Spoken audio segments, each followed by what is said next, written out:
we started actually living that out and we got rid of 60 to 70% of our possessions.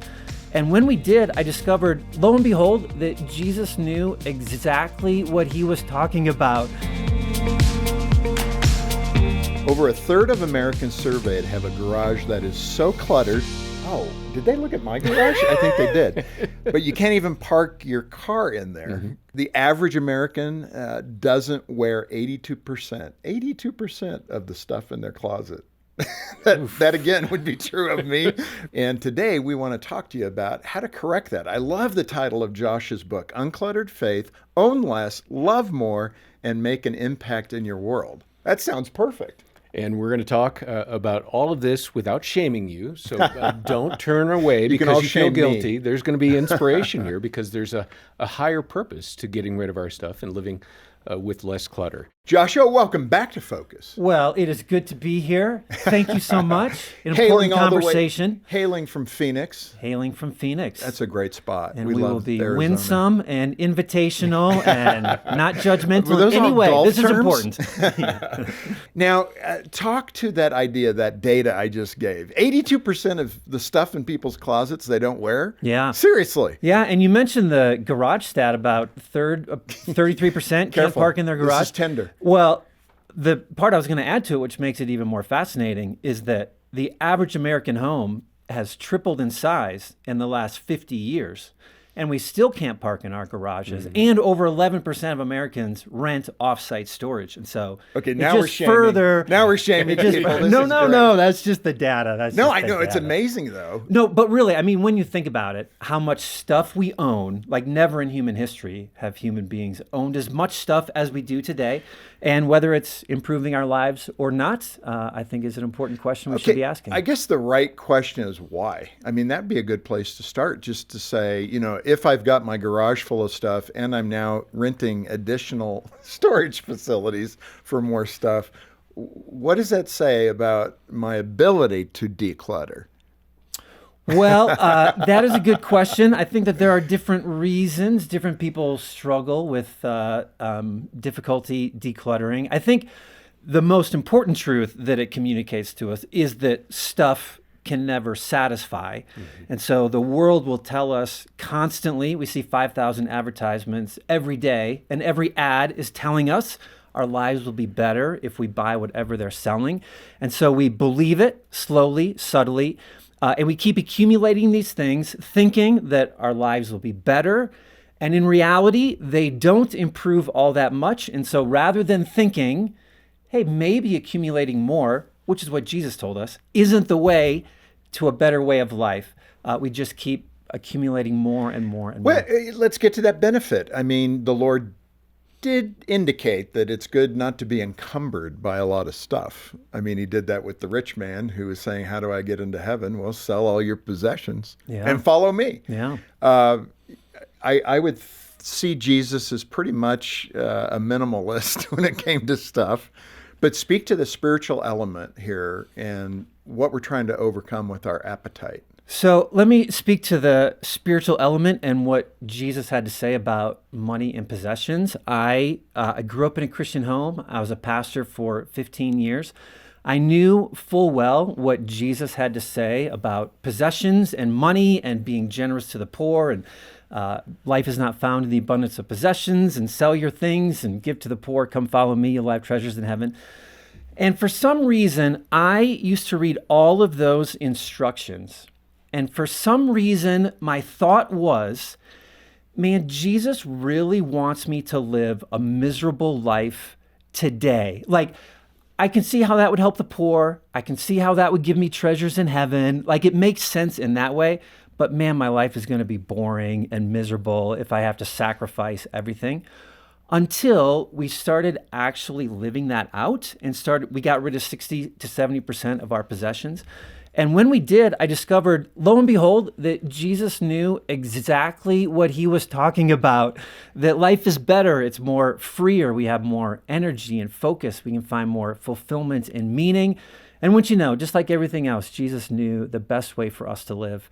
So that's what Uncluttered Faith is about. It's not a negative view of materialism so much as it is hey, let's look at the life that Jesus was actually inviting us to live. You had a friend, I think, or a woman that you mentioned in the book named Amy, who was at a big box retailer. And I think it was Target, if I remember correctly. But she had an epiphany in the parking lot. Now, I've had an epiphany in one of those parking lots, but I don't think it was the same one. Like, what am I doing here? Yeah. But what was her epiphany? Amy Slunker Smith is her name. She lived just outside Washington, D.C. The short version of her story, they had tried for years to have a child. They finally had a son named Zach. She continued to work full-time. He worked full-time. And they went through she said that she went through this thought process of, man, we spent years trying to have this child, and I just see him in the mornings when I drop him off at daycare and bring him home for dinner and put him to bed. And she said, there must be a better way. And so she found minimalism, she found decluttering to try to free up her life and to free up her time at home to be with her family and to be with her son. And one day on her way home from work, she stops in the Target parking lot to run in, as she said she did every single week. And it's raining. She gets out of the car. She's going to get Zach out of the back seat and run in. And she just stopped before she opened the door, and she thought to herself, I don't actually need anything more in Target. Like, I have enough at home already. And so she got back in the car and she drove away. And I think it's a wonderful observation and an illustration and metaphor about so many of our lives, that we're sacrificing time with the Lord, we're sacrificing time with our kids, we're sacrificing time serving and volunteering because of the things that we want to buy and we want to accumulate. And I just had this picture of like rain falling on us, like the symbolism of new life and a fresh new way to approach life. So I was thinking, Amy, call your husband, give him the shopping list. Yeah. That's what I was thinking. The story goes on. Like, so they find minimalism, they start decluttering and owning less, and around that same time, they find time to start going to church on Sunday mornings. And this moment in this Target parking lot reignites her and her husband's faith, and they now serve at the church and they volunteer and they give, and it all happened when she realized she didn't need more stuff. And what you're connecting is that fact that when you declutter, you can lower your stress and anxiety and actually give yourself more time. Fill in the blanks a bit more on that. And because a lot of people, you don't think of that equation working that way. It seems opposite of gravity. Yeah, because the message from the world is the exact opposite. Like, the more you'll have, the easier life will be, the happier life will be. But all of the studies, I mean, UCLA, Princeton, Psychology Today, they go on and on. The more clutter we have, the more stress we feel. Like, literally, the hormones spike in our system when we're surrounded by things that are calling for our attention. I mean, just think of like the clutter in our homes. It has to be dealt with. It tends to stir up a lot of guilt and anxiety, things that need to be dealt with at some point in the future. I always think all of our physical possessions don't just take up physical space in our home, but they take up mental space in our mind. And that's the connection between clutter and stress. And so the less that we own, the more calm and refreshed and rested that we feel. And so there's a very direct connection there for sure. You created a series of, I think, steps to follow for people who want to practice minimalism. I think, is it the Becker method? The Becker method, What sure. is that? I came up with it, so I get to name it, right? The Joshua. Sounds so biblical that way. The Joshua method. Yeah, so the Becker method is a way to approach decluttering your home. And honestly, what I have discovered in my life is that the best way to realize the benefits of owning less, the invitation, the blessings that Jesus invites us to, is to actually start owning less, to actually start living out what Jesus invites us to. And I like to say, owning less is better than thinking about owning less. That's good. So the approach is number one, just get convinced on the benefits of owning less, that this is something that you want to happen in your home. And then the approach is a lot of people, when they think about decluttering, they think about, I got to do my garage or my basement or my attic, or I got to go through all the photos in the basement. And I say, no, you don't have to start by getting rid of the hardest thing in your home. Declutter your bedroom, your living room, your bathroom, your closet. Start in those easier lived-in spaces. so you can start to feel the benefits of owning less. And then you'll kind of build up that muscle and that momentum and motivation to eventually get to the garage and the attic and the storage unit. I think it's great. Yeah. What are some of those other steps? There's steps about noticing the benefits and articulating the benefits as we own less. I think it's really important to reinforce even something as simple as, hey, my kitchen is easier to clean now that there's less Tupperware in the cupboard. Hey, my living room is more relaxing now that there isn't just so much stuff in there. Hey, it's easier to pick out clothes in the morning because there's less clothes hanging in it. It's easier to do laundry. Like the more we notice those benefits, the more motivated we become to discover this freedom in other places. So as you've talked to people, especially when you're a pastor, were you kind of talking with people about this when you were pastoring? No, I discovered, I was a pastor for 13 years before discovering minimalism. Actually, it was my unsaved neighbor who introduced me to minimalism. And so God works in mysterious ways. Indeed. But go ahead. What did he say? So I had about 3.5 years where I was pastoring and writing about minimalism, and certainly this seeped into a number of my sermons and conversations. But, once a pastor, always a pastor, I hope. And so I just feel like I have a different ministry now. Well, I was going to say, there's probably two types. I mean, Jean and I are very different this way. I throw everything away to where she's got to reach in the trash to pull out phone numbers that I throw away off stickies.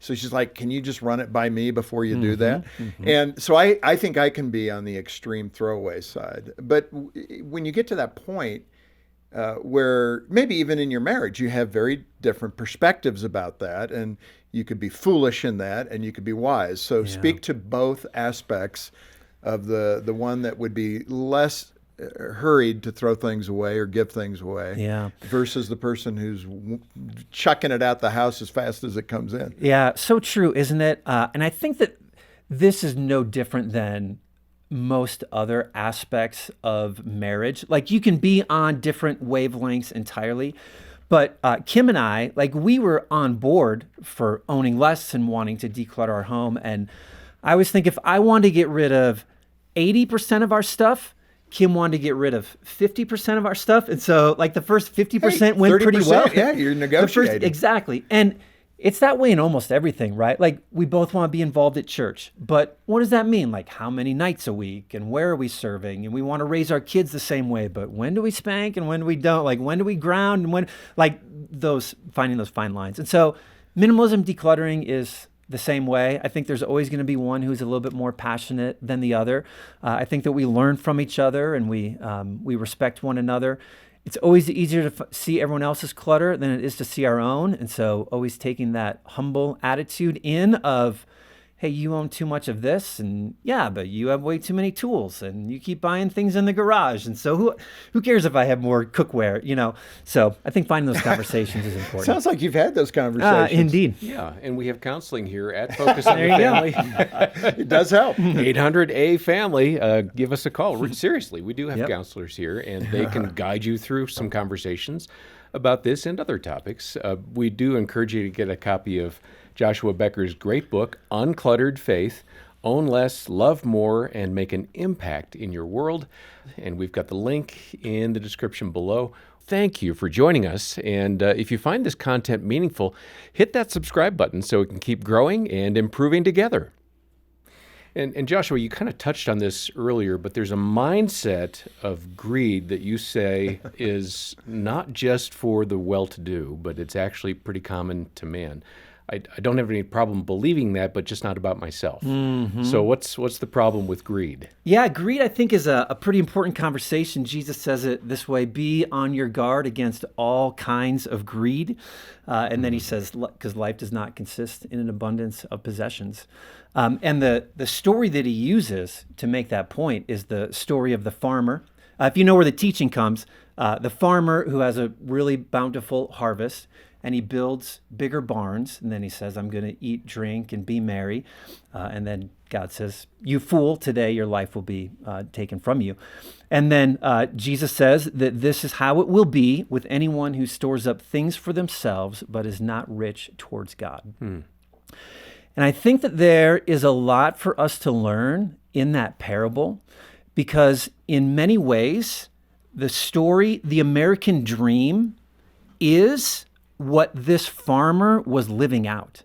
Like, he was really successful in business. He had a lot of crops come in, a lot of extra money come in, and he thinks to himself, just like most of us would, let's build a business, let's build the bigger barn, let's get the bigger house. And Jesus says, no, life is not found in abundance of possessions. Be on your guard against all kinds of greed. The really humbling fact about that is that a barn in the New Testament times would have been about 500 square feet.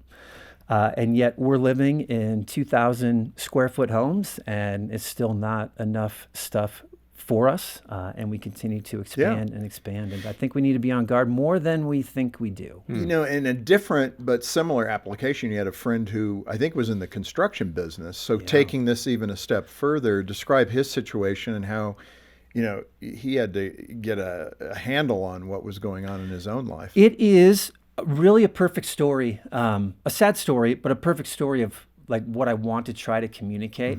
Let me set it up by saying this. The average American spends 10 minutes a day on faith-based practices. That counts personal devotion and corporate, going to church, less than 10 minutes a day. But the average American spends more than 2 hours a day on their physical possessions, whether it be managing, cleaning, shopping, whatever it might be. So I had a friend, and him and his wife, 2 children, they were really involved at church. He quit his job. He starts a construction company. The construction company becomes really successful, so successful that he starts working weekends. At first, it starts as a Saturday, then it moves into a Sunday. Suddenly, he's working on weekends, making more money than he ever thought he would make, becoming more worldly successful than he ever had in his life. But as is the case in so many of our lives, church becomes the very first thing that gets cut out, and spiritual practices and faith-based stuff. And they're divorced. He hardly sees his kids anymore. I can't remember the last time he's been to church. I think it's a very perfect example of sometimes the death that we experience isn't just, the wage of sin is death, and it isn't always just a physical death. Sometimes I think when we get too busy chasing after the world and what it offers, we suffer spiritual death quicker than we think. I think, the autopsy is always easier because you can cut the body open and figure out what happened. And so my point in mentioning it in that kind of way is there are other things in play for that poor guy that is driving him toward that in the moment. He's obviously not seeing the neon signs. Caution, wait, no need for more. Right. So how do we balance that appetite and have wisdom, as the scripture would say, Proverbs, the Lord would tell us, to have wisdom. I was just with a doctor of mine, a friend who's also my dermatologist, but I asked him how he's doing, because the last time I saw him, he was super busy, overworked, not seeing the family, that kind of situation. And he said, you know what? I'm making less money, but I'm controlling my hours now. I've just cut back. That's a guy who caught it.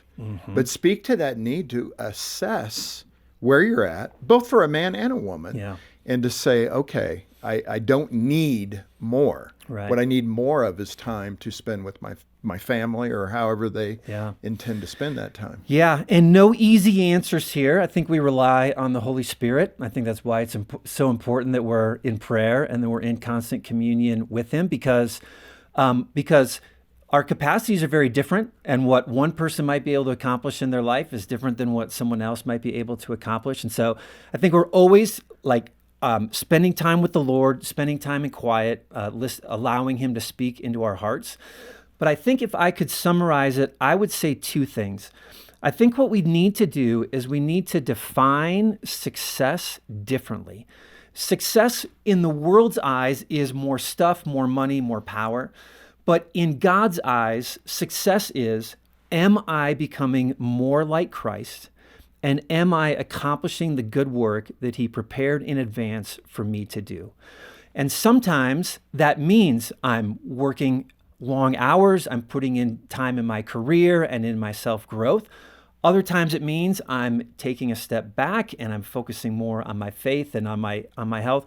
John Wesley says, if your focus on work and money is ever affecting your physical and spiritual health, then it's becoming something that is keeping you from Christ and following Him. And so I think the question we need to be constantly asking ourselves is, am I becoming more like Christ? Am I accomplishing what God called me to do? Or am I just chasing all the things that the world offers? It's so good. I think one of our challenges as Christians is to prioritize people over material things. I mean, everybody has that challenge, but Christians have it probably in ways that are a little more difficult to manage because, and I think especially for men, we are into performance. So for us to be able to get the bonus, to do the thing, to work hard, to get the, the promotion, whatever it might be, is really important to us. Prioritizing people over those things can be a little more difficult. Speak to that. And I think he even had a story, I think a woman named Donna that kind of plays into this. But speak to those things. Prioritizing people. Really, Joshua? Yeah. I'd rather just do what I need to do to make money. Yeah, and let me mention, I don't think we've said it quite yet, but it's so important. Minimalism is not about giving up ambition or passion or drive. For me, it's just the opposite. Like, I want to own fewer things. I want to remove the distractions of the things that don't matter so I can direct more passion and more ambition towards those things that actually do matter. That's good. In life. And family, making a difference, expanding the kingdom of God. I think when we begin living our lives aligned with those greater passions, we accomplish even more than chasing what the world would offer to us. You mentioned Donna. Donna was a woman that I knew at church in Wisconsin. Donna was a pediatric nurse. She delivered one night a child with incredible special needs. The mom of the baby immediately left the child at the hospital. Donna goes home and tells her husband about this and says, I think God is calling us to adopt this baby. And so they pray about it. They make the decision to do it. 6 months later, he dies. The husband dies tragically and unexpectedly. And it was one of the first times in life where I'm like, man, if God is real, I don't understand this. It was one of the most moment in my life where I was like, what is going on here? Donna had to commit her whole life to raising this special needs. She had 2 other daughters.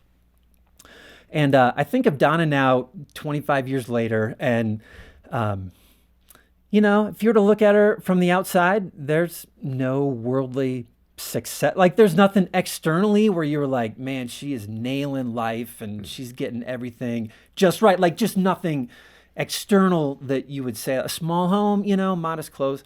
But I look at Donna and she looks like Jesus. She lives like I think Jesus would live, caring for the least of these. And I think what it means to follow Christ looks very different from what it means to chase after the world. Well, let me and press she's a perfect example. Yeah, I mean, that's a beautiful story. And again, we see it through a different filter, right? What is success? How do we measure that? Comfort tends to be the key. And, I may not wear that shirt, not to belittle all this, or I may not need that tool, but someday I might. So I keep it there and I add more to it because someday I might. Speak to that issue of comfort in the Christian life versus success in Christ and what that looks like. I think we're pretty muddled on that today. I know I am because comfort is comfortable. Yeah. Unlike Donna. Unlike Donna, who I think lived a difficult life, but I don't think she would trade it for anything. And I think she has a joy and a fulfillment and significance in life that many of us think the world will provide, but never will. And so I think rewards today and rewards in heaven. How do we learn to be content in that lack of worldly comfort and say, okay, Lord, you've got me, you've got this. I'm going to do these hard things because that's what I believe you're calling me to do. In Matthew 13, there's the parable of the pearl and the parable of the great treasure. Two parables right side by side. And most of you will know the story, right? The great pearl, the merchant sells everything to buy the pearl. There's a great treasure in the field. The guy sells everything so that he can buy the field. I think what most people miss in that parable is that the merchant and the man sold everything so that they could possess the pearl and the treasure. Most of us are living life knowing that the kingdom of God is better than the world, knowing that there's more value over there, but we're trying to keep both. We're trying to have the pearl and all the trinkets that we've collected along the way. But the story of the kingdom, the story of the parable is, no, you need to sell all of that to afford the pearl. You need to sell all of your things to buy the great treasure. And so where do we find the contentment? Number one, we have to actually start living it out. We have to stop thinking about Jesus's instructions as too difficult or it would lead to a crummy life, and start saying, no, I'm going to actually start doing what he invited me to do. And when we do, we discover, number one, that we need far less than we think we do. And number two, that what God is offering is far better than anything we're giving up along the way. Man, I can't think of a better place to say, get the book, Uncluttered Faith, own less, love more, and make an impact on your world. And I think even in a bigger way, to not be conformed to this world, but to be conformed to your pursuit of Christ and his life and what he wants for you in this life. Joshua, you've done a great job. It's convicting. And let me encourage you to get a copy. We'll make it easy. Make a gift of any amount, whatever that might be, $5, $10, and we'll send you a copy of Joshua's book as our way of saying thank you for getting a great resource and then helping us in ministry. Partner today when you call 800, the letter A in the word family, or you can donate online. The link is in the description below. And as you do, request the book Uncluttered Faith by Joshua Becker. And thanks for joining us for Focus on the Family with Jim Daly. I'm John Fuller, inviting you back next time as we once again help you and your family thrive in Christ.